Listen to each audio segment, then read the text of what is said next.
Irum Ibrahim. Before she joins us, I just want to give a brief introduction. She is the author of Nothing to Summit, a book of personal narratives inspired by the Quran and stories of the companions. The book focuses on the paradigm of achievements, struggle, success, and failures through a young Muslim lens.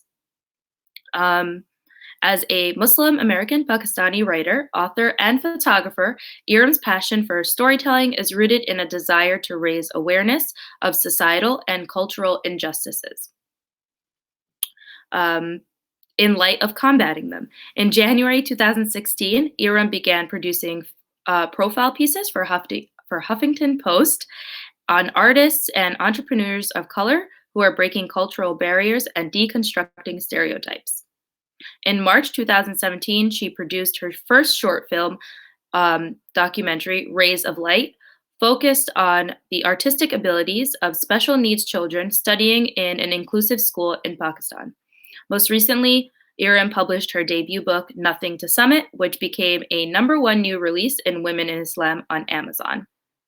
Although her background is in journalism, her passion for creative writing is rooted in the desire to help people feel more deeply and have a greater understanding of their ability to grow. Irum has presented her book in various states around the United States, including Michigan, Chicago, Minnesota, and Oregon. She currently resides in Troy, Michigan, and is working on her second book. So without further ado, Irum, please join us.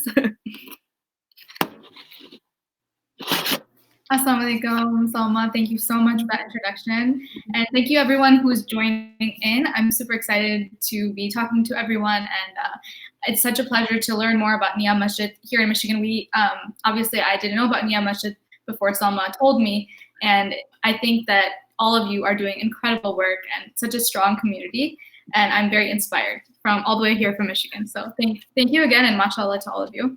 We're so excited to have you here. I'm so excited. Thank you so much again. So I guess to start, just tell us about yourself and a little bit about your book. Yeah, so I wrote this book. This book was published actually in January 2019. It's been a little bit over a year now. And I wrote this book kind of as a means to understand myself and Islam a little bit better. I was in my early years of college at the time, and I was going through a lot of internal battles and just struggled with kind of understanding my identity as a Muslim Pakistani American. So I turned to many things actually before writing. But when I went into writing, writing was always my passion, and it was my way of expressing myself, I guess, in the most efficient manner that fit my personality and just how my thinking processes and all of that. So my other second passion at the time was becoming Islam. I was reading a lot more about, the Prophet ﷺ and the companions, and I was getting more into the Quran and the meaning, the translation of the Quran. So what ended up happening was my writing and Islam kind of meshed together. So these pieces were actually, they were kind of like letters to myself that I was writing in a journal. It was like a private anonymous journal. So what I would do is, if I was going through some type of difficulty, I would write about it, and then I would kind of use a story of a companion or maybe even just a verse from the Quran that would really help me in that moment. And it gave me this sense of peace that nothing else really gave me. Like being able to turn to a story that Allah subhanahu wa ta'ala put into the Quran for us kind of to learn from. There's nothing I think that can compare to that. And I didn't realize it until a year later when I went in a year of writer's block, and then I saw all the pieces after like a whole year. And I realized, there's really no other solace there's nothing else that can give you the type of solace that the Quran and the Hadith and just these stories that Allah subhanahu wa ta'ala gave to us. Nothing else can compare to that. That's amazing. So I've read Irum's book, and I found that, a lot of her pieces were super relatable, especially I think if I look at myself going back, like when I was in college and, being like a young Muslim and, everything's kind of like new in a different way, you're meeting a lot of different people. and you're kind of, there's a lot of things coming at you. And I think this book is great because it really helps you find direction using Quran and, like the revelation and examples of the companions. Mhm. And it really takes into the way you wrote it feels like it's kind of like a diary. And it feels like, this could be me, or this could be like a younger version of me, or if someone even in their late 20s felt a little lost, they could read this and find some direction knowing that Mhm. someone else felt like that. So I guess Mhm. the next question I want to ask you is, what inspired this book? Is there any Mhm. particular story behind Nothing to Summit? And Mhm. even a little extension of that, it's intertwined with a storyline with a character named Zora. Is that how you pronounce it? Yeah, yeah. Oh my Yeah. god. I love Yeah. that you read the book. Yeah, so like what inspired that story? Yeah, that's a great question. So it's a very interesting story. Nothing to Summit wasn't intended to be published. It was actually these.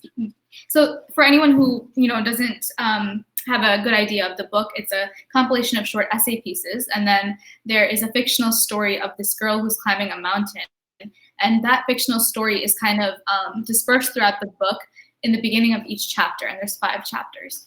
So that story is it's a fictional story, but it kind of adds my own personal narrative in a fictional way that kind of connects all the pieces together. So the pieces themselves were written a couple years ago, and they were honestly, like I said, they were written for myself, kind of to help me understand certain issues or struggles or internal battles that I was going through, and I meshed them with the teachings of things that I was learning about through the Quran or in Hadith. But what happened is towards the end of all the pieces that I wrote, I realized that this can help a lot of people, just how it helped me, and that was the main intention of even publishing the book. So one thing actually that I had to realize is before publishing, I had to make a lot of edits. And since since the pieces were written kind of to myself, I had to make them in a way that wouldn't sound so personal, So I wanted to reach all different types of people and different backgrounds. And I'm kind of going on a tangent here, but I even considered taking everything that had to do with Islam out just because I wanted to reach more people. And I realized though that if you have to be very true to yourself and your identity, and that gives you the realness that people want to hear, and that gives people something that they can also relate to. So I ended, it took a lot of courage, but I didn't really publishing the book itself took a lot of courage. So since those were such personal pieces, so that, and then also not filtering out anything that had to do with Islam or the Quran or Hadith, that also took a lot of courage, but a lot of non-Muslims actually told me how much this book had an impact on them, and that was literally, I think I would say, the best gift that this book gave me, because that was one of my biggest fears, that I wouldn't be able to reach people of different faiths or people who aren't Muslim. But that, and it's a reminder to all of us to be very comfortable in our own skin, and to kind of like teach ourselves how to be comfortable in our own skin, and kind of understand your identity, and dig deep into your faith, because it really shapes so much of who we are and how we interact with people and just the way we live life. So the inspiration really was, I want this book to help people the way it helped me, and that was my main aim and intention with writing or not writing it, but publishing the book. Okay. So I guess like a lot of the book is about, I just want to read like the back blurb. It says, Irum Ibrahim presents her debut book, a collection of short essays on how to climb the mountain that is life. Each one meticulously crafted, provides you with a breath of fresh air, giving you the ability to rise. So based on that, and it also says dedicated to ambitious hikers who think they won't make it. So kind of going off of that, like how does faith dictate success, and is there a definition? Because I think a lot of people who are picking up this book and wanting to read it are specifically young people, maybe young professionals, college students, and they're trying to get somewhere. They have some goal in mind, they're trying to figure out what that end goal is. What is the definition of success, especially for young Muslims, and what dictates that? Okay, that's a very good question, and it's something that I have spent so many years thinking about, and I still think about it all the time, and I think my answer for it will change constantly. But right now, my definition of success really is actually, let me tell you what it was before. Before, success seemed to me to, reach that top of the mountain, and which actually comes back to the title of the book, Nothing to Summit, coming to the summit of the mountain. Um, but now, my definition of success has really evolved to just a constant, it kind of translates to a constant effort. So we are always going to keep falling, and we will always have struggles in our way. We're always going to have obstacles in our way. But at the end of the day, as long as we continue trying to become better and become, if our goal is to become closer to Allah subhanahu wa ta'ala, or to read all our prayers or read more Quran, um, just constantly trying. I think that is success. And I don't think there's any end goal really, because your goals will keep changing. Once you reach a goal, you'll have another goal. It's just a constant state of being. I think, faith is a part of success, but there's no like end of it. You will always have to keep trying and become better and better and better. Right. I think also something that you touched on in your book is creating goals or pathways of like your dreams of pathways. I think this is a very specific line that you said. Your dreams are pathways to the hereafter, and your goals should always end with Jannah, right? Yeah, So what 100%. led you to that, like, this final focus, because I think that's what all of us need, right? We all need to focus on the fact that, like, any end goal that we have here is not like the true end goal. The true end goal is Jannah, right? So Definitely. the way you phrase that as, your dreams are pathways to the hereafter, can you just elaborate a little bit more on that? Yeah, I love that you remembered that. That is a very important piece to me actually, because when you're in your early college years, or even throughout your life, all of us have goals, all of us have dreams, and a lot of times, especially when we're a little bit younger, those dreams are influenced a lot by the worldly success. It's impressing other people, or maybe it's fame, or maybe it's money, or maybe it's it could be so many different things. So I remember, when I was writing that, I kind of had this realization that if we don't think of our goals as a means to kind of like enter Jannah, inshallah, or to please Allah, those dreams kind of have no meaning and substance to them, and there's really no blessing in it if there's no meaning in it, right? And if it doesn't tie or remind you of Allah, or remind you of our end goal, which, like you said, is Jannah. That's because as Muslims, that is our end goal, and we can't deny that. But I think it's something that we forget because, again, we're living in America. It's a struggle in itself to be here as Muslims, with all the different influences you have, and all the pressures and cultural and societal like influences. So you have to kind of remind yourself that there's more to life than what we see here.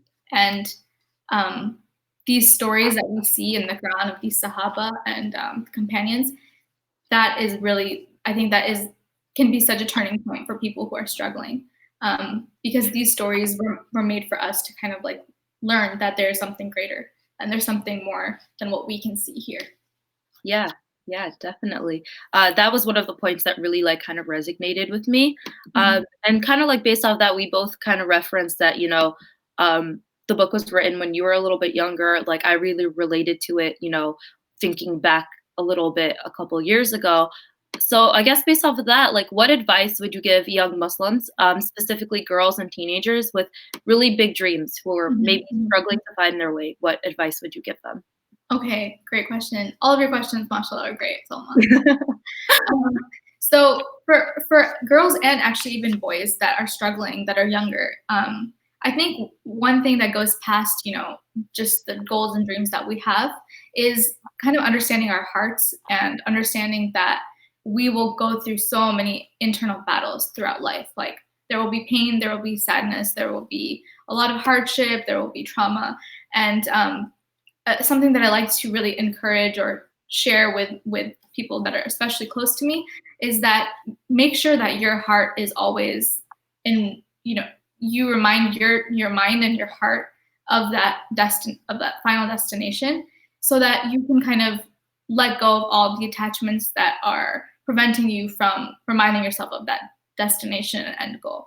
So keeping your heart really detached from the world, I know it's so hard.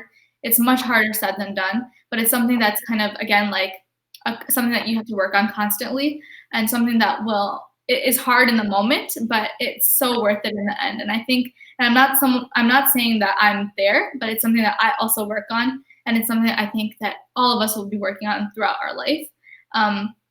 But once you kind of understand that, or kind of teach your heart to be only attached to Allah and not other people, you will be able to focus more on that goal with I guess a sharper vision and a more a better focus, and you'll have this like destination of Jannah and Allah at the end in your mind. That will be your destination.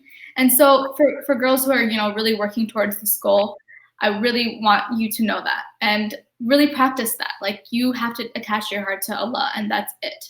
And I know it's much easier said than done, but it's something we all have to work on, and we should practice it in our daily day-to-day life. Yeah, that's really kind of like along the lines of like practicing mindfulness. When we think about remembering Allah often and dhikr, I think sometimes we overlook, mindfulness is kind of like a trendy term right now. But there is mindfulness already built into Islam in the form of dhikr. Yeah, and there's ways you can practice it. And I think something I also wanted you to touch on a little bit is, in your book you write a lot, not a lot, but you do touch on it quite a bit, is, shaitan and the way he comes to you, and he whispers to you, and he tries to get you off track, make you feel like you can't reach your goal, especially when you are attached to Allah and you are trying to focus more on Allah and, get your goals realigned with Islam. Kind of just, touch a little bit on that. Why did you write so much about shaitan? Why was that important to you? And I mean, for some of us, it might be obvious, but I think it is kind of widely overlooked a little bit. I agree with that 100%. So shaitan has a big, okay, so when you're getting into Islam, when you are learning about it for the first time, and I was born Muslim, but I feel like even if you're born Muslim, you have a phase in your life where you start learning more about it on your own. We all go to Sunday school. We all, for the most part, have had parents who really enforce religion in our homes. But going to it on your own at a later age is just something very different. It's something that you do out of your own will, and there's a different type of beauty and mindfulness in that.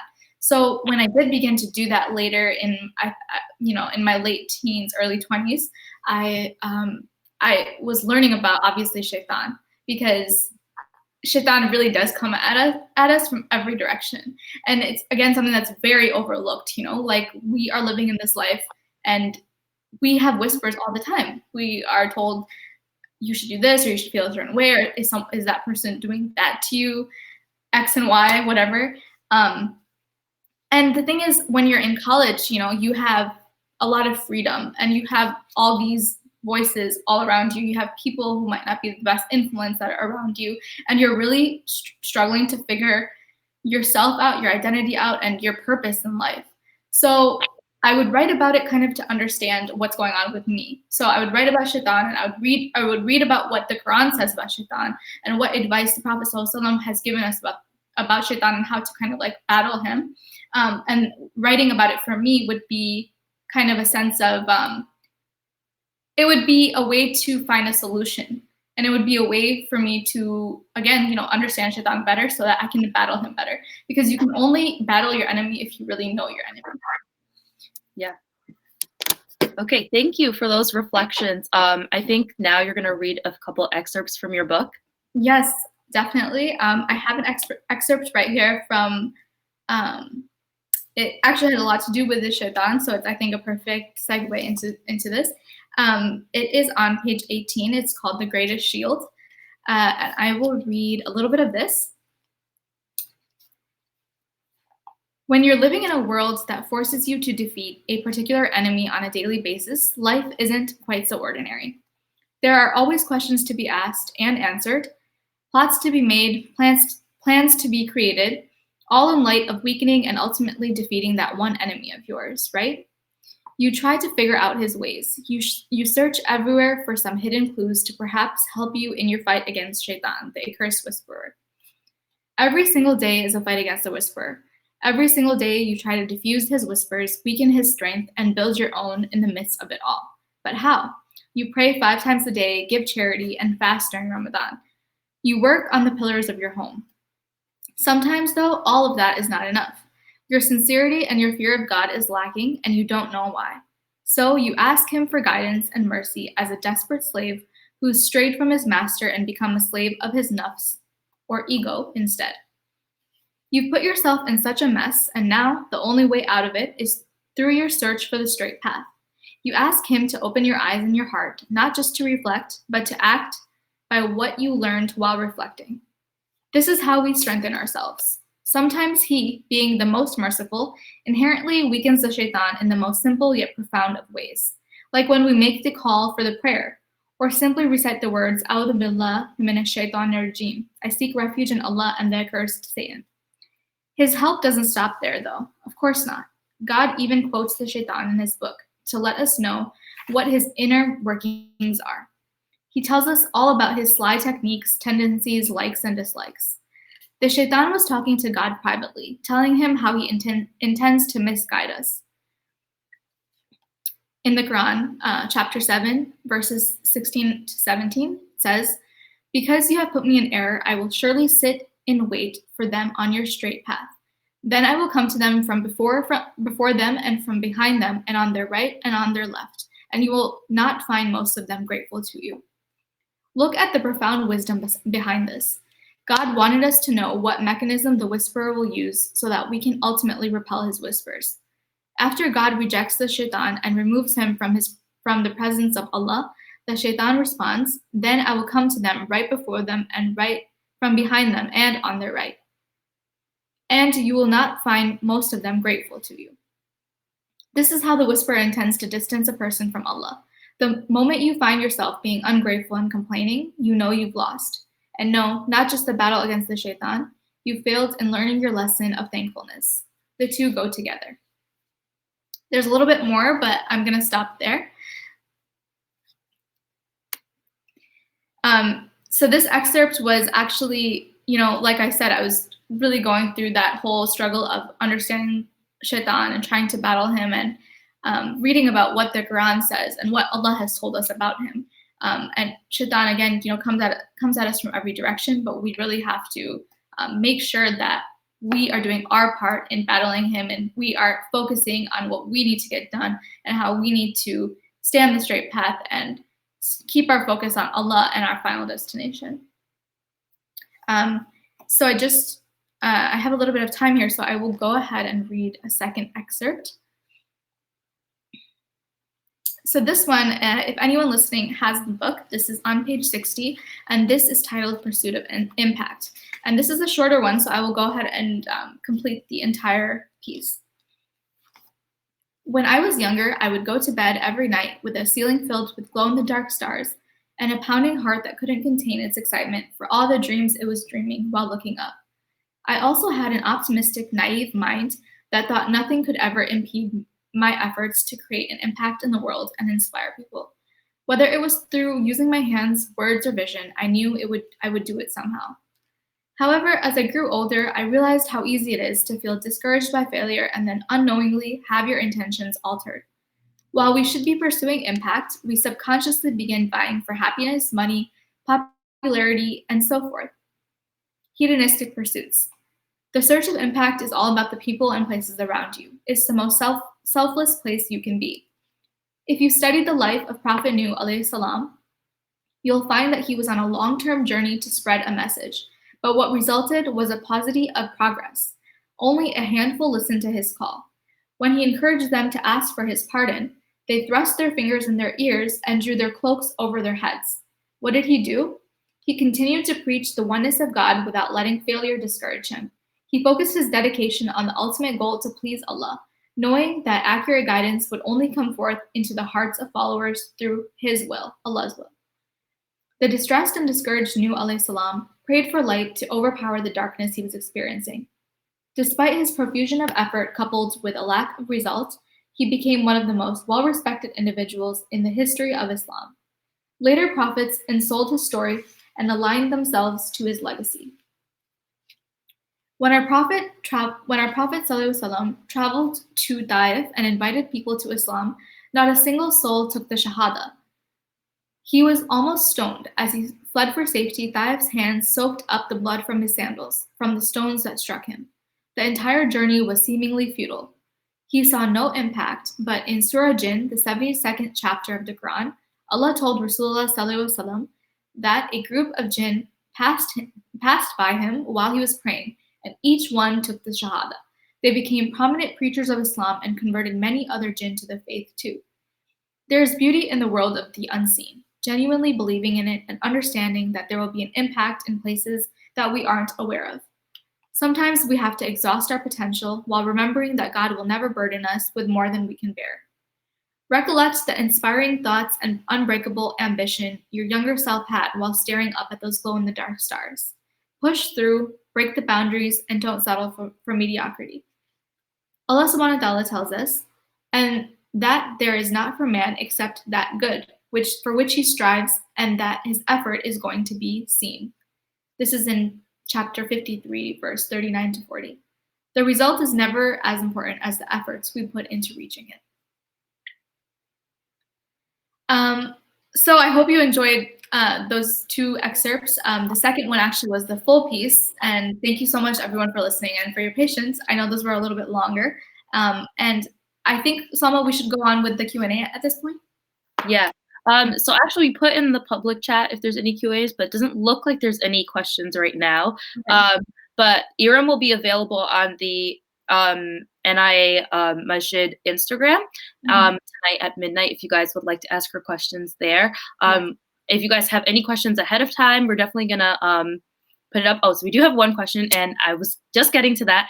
Where can you purchase your book, and where is it available? Thank you so much. So actually, I'm doing a special this Ramadan where 10% of the proceeds will be going to a fundraising, I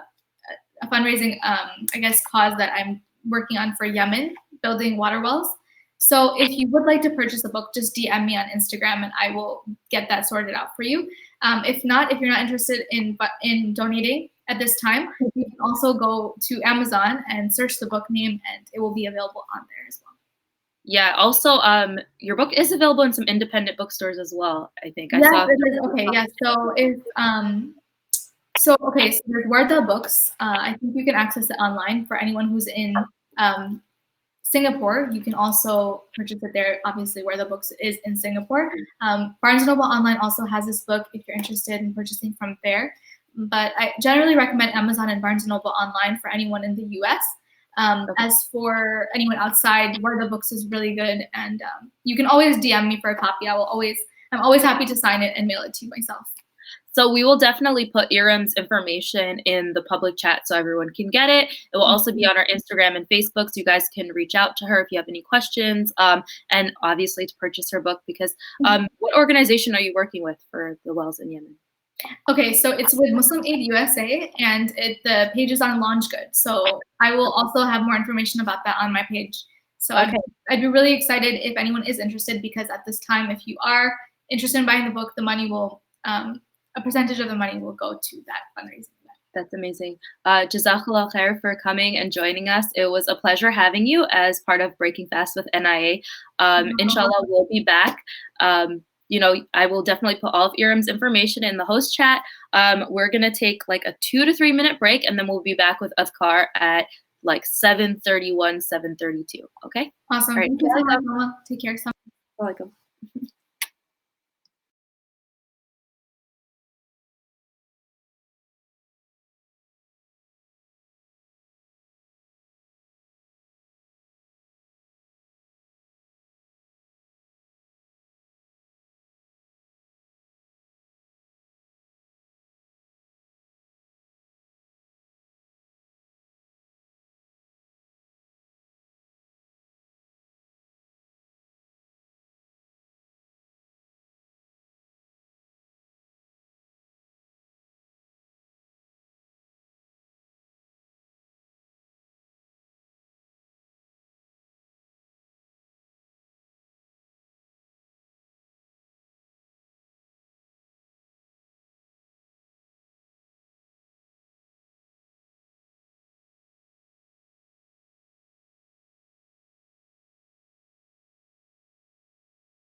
Oh, Assalamualaikum. We are back. I just have two quick announcements. The first is, inshallah, we are going to be trying a new event at the masjid. It's going to be a drive-through iftar. You stay in your car and you enter through the main parking lot, and food will be brought to you. It is while supplies last. It's open to everyone in the community. Please share with your friends and your family, anyone who needs food. You can come pick up the food on Saturday from 4:30 to 6 p.m. This weekend's menu is chicken fried rice and chicken lao mein. Yeah, so that's the first announcement, and it's sponsored by Shifa Pharmacy this weekend. If you would like to sponsor or you would like to find out more information, you can visit the Masjid website. Inshallah, there will be a tab called Iftar, Drive-Through Iftar, underneath the Ramadan programs. So you can actually sponsor if you would like. The second one is, inshallah, tonight we are introducing a new reciter, Sheikh Shuaib Ahmed Khan. I'll just give you guys a quick intro of him. Sheikh Shuaib hails from the village of Clonbrook, Guyana, the son of an ardent Islamic workers. He studied with some of the prominent scholars in Guyana, some of who are now imams in NJ and throughout the United States. At age 16, he pursued his studies at the Islamic University of Medina and graduated with a diploma in Arabic language and BA in Islamic jurisdiction. So, yeah, so tonight we have to look forward to that, a new recitation. With that, I'm going to introduce Sister Wafia. She's going to take us into the adhkar portion of our night, inshallah. All right, assalamu alaikum.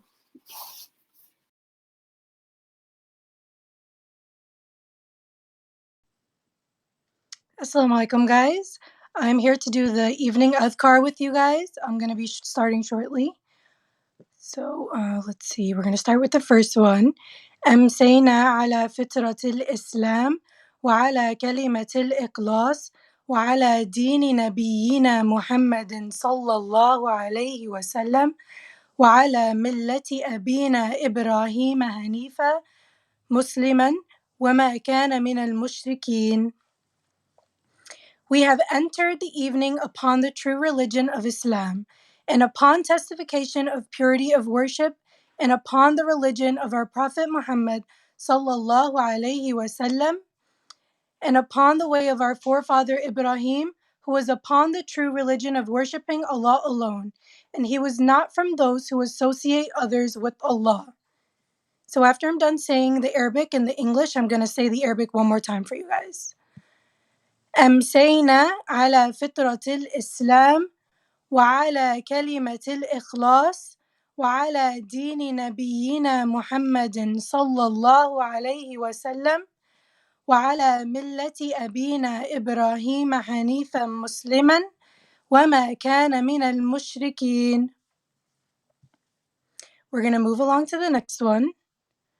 رضيت بالله ربا وبالإسلام دينا وبمحمد صلى الله عليه وسلم نبيا ورسولا. This is one of the supplications you can recite in the morning and the evening time. It means I am pleased and satisfied with Allah as my Lord, with Islam as my religion, and with Muhammad sallallahu alayhi wasallam as my prophet. رضيت بالله ربا وبالإسلام دينا وبمحمد صلى الله عليه وسلم نبيا ورسولا.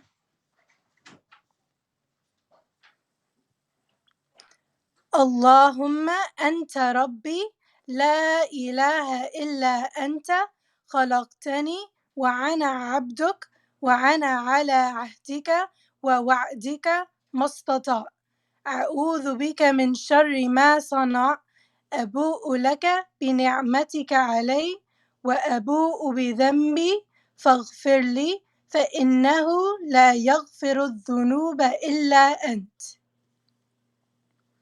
O Allah, you are my Lord. None has the right to be worshipped but you. You created me and I am your slave, and I am faithful to my covenant and my promise as far as I am able. I seek your refuge from the evil of what I have done. I acknowledge before you all the favors that you have bestowed upon me, and I confess all my sins to you. So forgive me, since none can forgive sins except you. And I'm going to say it one more time.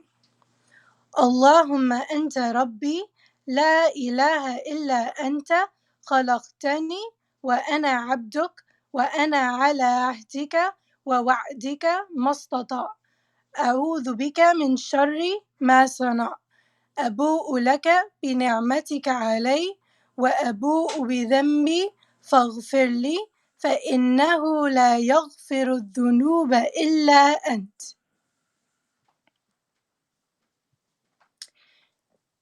سبحان الله وبحمده عدد خلقه ورضا نفسه وزنة عرشه ومداد كلماته. This adhkar means, I declare Allah free of all imperfections, and all praises for Him as much as the number of His creation, and as He Himself is pleased with, and as much as the weight of His throne, and as plentiful as His words. I'm going to say it one more time in Arabic. Subhanallah wa bihamdih, adada khalqih, wa rida nafsih, wa zinata arsh, wa midada kalimatih. بسم الله الذي لا يضر مع اسمه شيء في الأرض ولا في السماء وهو السميع العليم. With the name of Allah, He whose name is such that when it is mentioned, nothing in the earth or the heavens can cause harm, and He is all-hearing and all-knowing. بسم الله الذي لا يضر مع اسمه شيء في الأرض ولا في السماء وهو السميع العليم. So this dua that I'm about to say is actually used to relieve anxiety and distress. Allahumma inni a'udhu bika min al-hammi wal-hazan wa a'udhu bika min al-jubni wal-bukhl. Sorry, I messed that up, so I'm going to start over.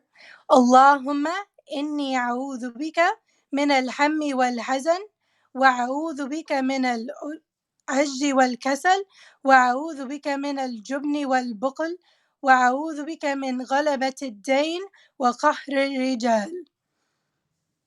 O Allah, I seek refuge with you from anxiety and sorrow, weakness and laziness, miserliness and cowardice, the burden of debts, and from being overpowered by men. I'm going to say it one more time. It's for a dua that relieves anxiety and distress. Allahumma inni a'udhu bika min al-hammi wal-hazan wa a'udhu bika min al-ajzi wal-kasal wa a'udhu bika min al-jubni wal-bukhl wa a'udhu bika min ghalabati ad-dayn wa qahri al-rijal. اللهم عافني في بدني اللهم عافني في سمعي اللهم عافني في بصري لا إله إلا أنت. O Allah, grant health to my body. O Allah, grant health to my hearing. O Allah, grant health to my sight. اللهم عافني في بدني اللهم عافني في سمعي اللهم عافني في بصري.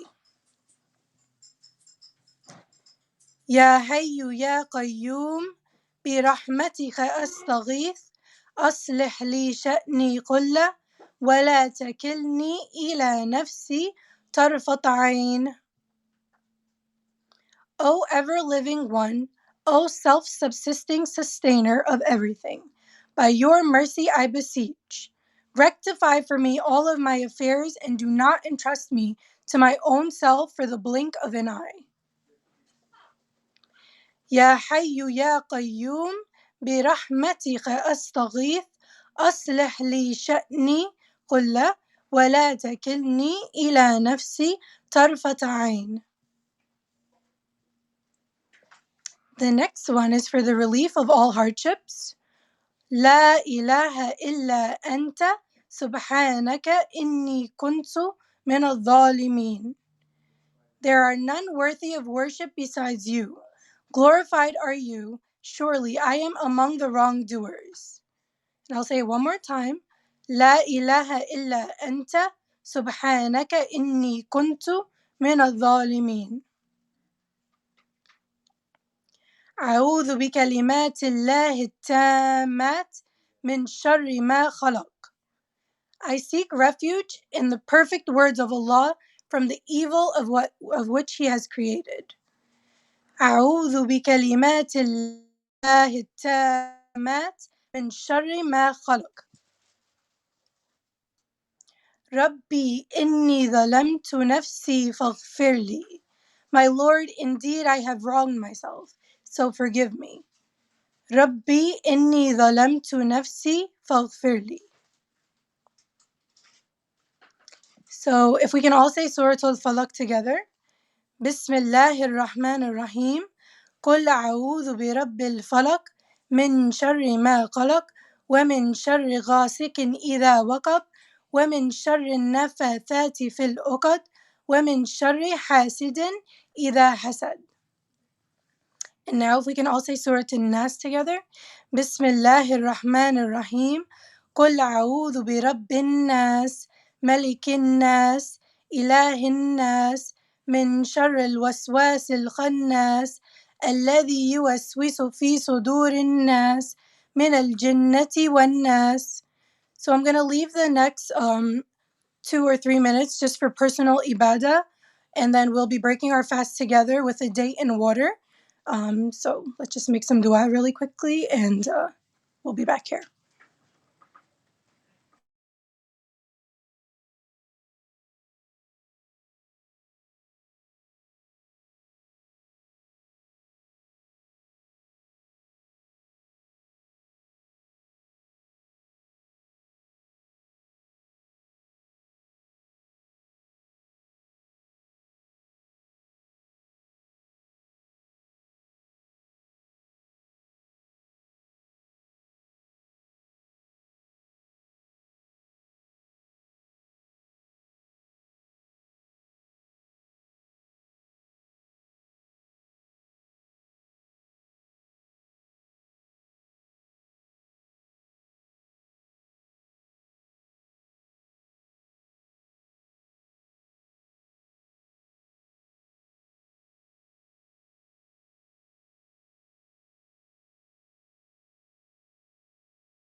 Okay, guys, we're back. We're going to break our fast together. ذهب الظمأ وابتلت العروق وثبت الأجر إن شاء الله.